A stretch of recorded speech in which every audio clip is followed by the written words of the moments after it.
So guys, for the first step, you want to go to the link which will be down below in the description to download Visual C++ 2013.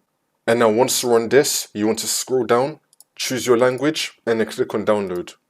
We're going to download both x86 and x64. So you want to tick both of these, and then click on download.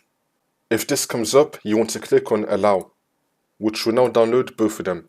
And then once you download both the installers, you want to right click on one of them, and then click on show in folder. We should now be in our downloads folder with both these downloads. We're going to install both of them. I'm going to start with x64. I'm going to double click on it. And then once this comes up, you want to tick the box, I agree, and then click on install. And then click on yes.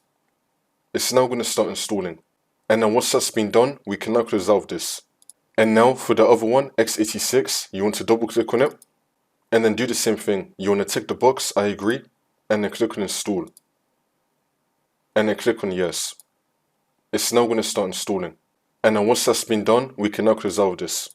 And now for the last step, you want to restart your computer, and then the problem should be fixed. If the problem is still not fixed, then you want to uninstall your game that you're having a problem with and then reinstall it again.